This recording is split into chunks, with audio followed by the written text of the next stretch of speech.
Hey, what's going on, everyone? How you guys doing today? My name is Matt Jarbo. This is $3 Theater, and Joker comes out next week, and a lot of people are talking about it.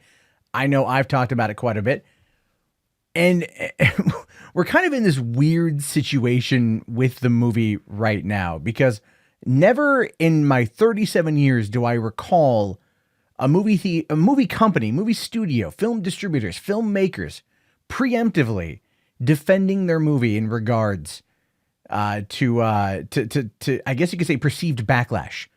And when you look at the situation involving Joker and what the movie the Access Media is trying to bully them into admitting that they've made a bad product, that they've made a bad movie that people haven't been able to see yet to make up their own minds, we find ourselves looking at capitulation, looking at Warner Brothers attempting to mitigate damage and to keep the box office relatively alive, I guess. So it says here Warner Brothers weighs in on Joker controversy. Film does not endorse violence. Of course not.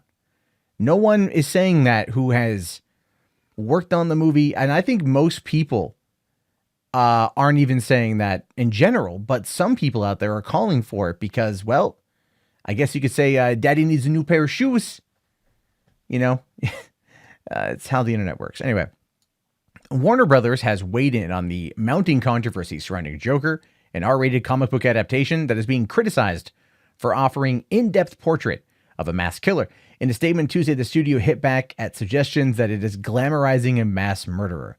Now, it doesn't take much to be considered a mass murderer. Generally, anything over 3 can be called that. I don't know how many people in the movie Joker effectively takes out. I'm going to say that it's not going to be as many as Rambo, but it's probably going to be more than 3.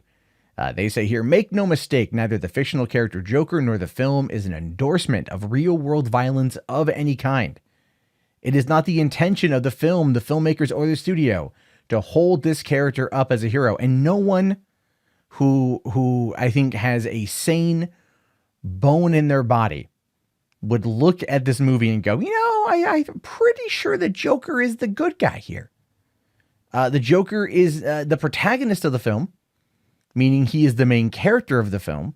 One might argue the hero, but that does not necessarily mean that he is good. That does not necessarily mean that he's being presented in such a positive light.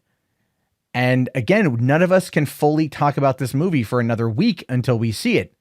But that's how the Access Media wants to operate here. They want to use their position of privilege for having seen the movie to lord it not only Warner Brothers heads, but the rest of us. And keep in mind that there are people out there who are also attacking this movie who haven't even seen it, but are simply going off of the thoughts and opinions of somebody else inside their echo chamber. I think we all know who I'm talking about. So it says here, Warner Brothers broke its silence after family members and friends of the victims of the 2012 mass shooting, the screening of The Dark Knight Rises in Aurora, Colorado, wrote a letter to the studio expressing concerns about the film's upcoming release. The letter supported the studio's right to make the film, but endorsed freedom of speech and artistic impression. However, its writers called upon Warner Bros. To take several steps to get involved in the gun control movement, including pledging not to donate to political candidates who take money from the NRA. And that is kind of where we are right now, right? That's where we are right now. The letter in question, said like, look, Walmart and other companies are leaning into this particular idea of not trying to embolden these people by taking away certain things. And you can agree or disagree. That's entirely your prerogative on this one. I personally don't know where I quite stand on the issue. As a father of 2 young girls, I am worried what could potentially happen if someone decides to open fire. I don't know what would be the best course of action to mitigate that from happening.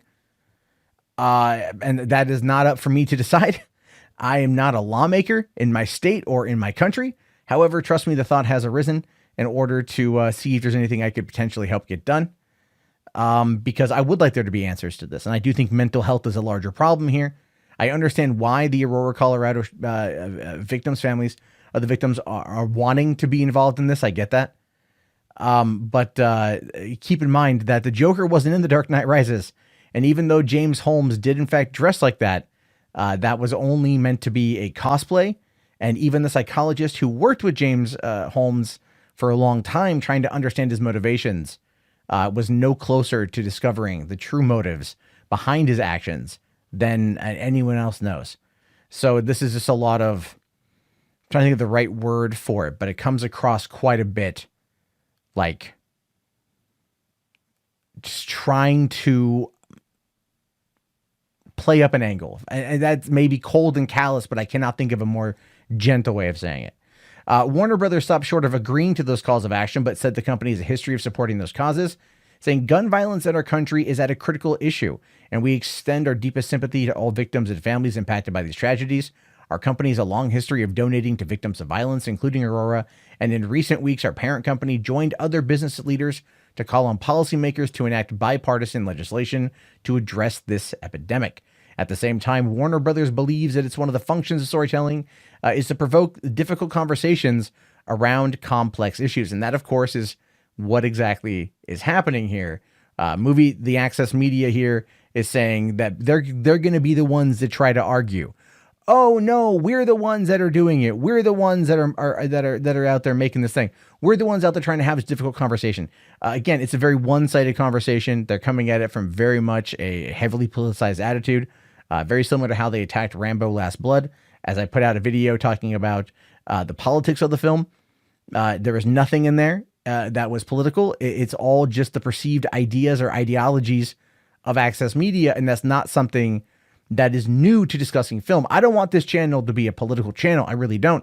I'm anxious for this movie to come out so we can have those conversations and then put it past us and move on to the next thing to get hyped up over. But that, unfortunately, is just where we find ourselves, and I feel the need to say something myself. So the initial letter to Warner's from the family of Aurora victims was signed by Sandy and Lonnie Phillips, a couple whose 24-year-old daughter, Jessica Gawi, was murdered. Teresa Hoover, the mother of 18-year-old Alex J. Boyk, who was shot and killed, and Heather Dearman, the cousin of Ashley Moser, lost an unborn child and a 6-year-old daughter in the attack. And of course, it goes on from there. And I don't think there's any proper way to fully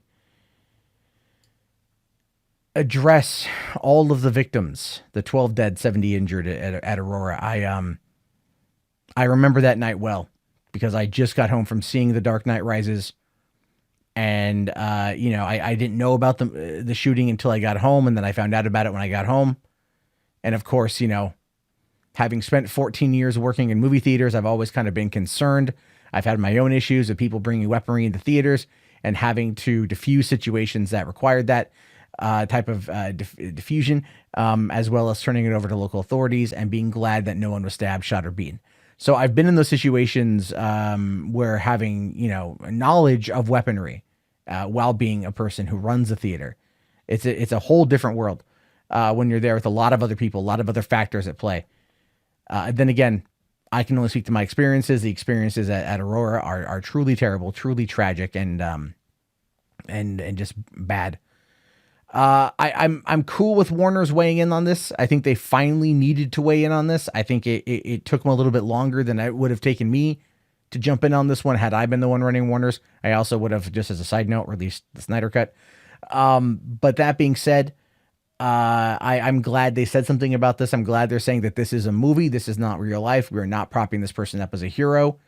The fact that they actually have to come out and make that claim themselves is extremely disheartening. But when you look at the state of Access Media, the state of people out there who are advocating that this movie is dangerous, that this movie is going to cause more shootings, I think it's good for Warner's to finally step up and tell them, no, it does not. However, I do also want to make abundantly clear that they are trying to protect their bottom line, and an estimated $82 million to $100 million opening weekend next week for this movie is not something they want to mess with. So they are clearly going to want to get out and address it. They have addressed it, even though I do feel they should have done this a couple weeks ago when people first started making these claims. But it took the Aurora family victims to bring it up, and that's okay. That's okay. I'm okay with that. But I leave it to you, your thoughts, your opinions. Let me know down in the comments below. I really want to hear them. If you guys like the video, be sure to toss it a like. Let's try to get to about 200. I think we can do 200 likes on this video.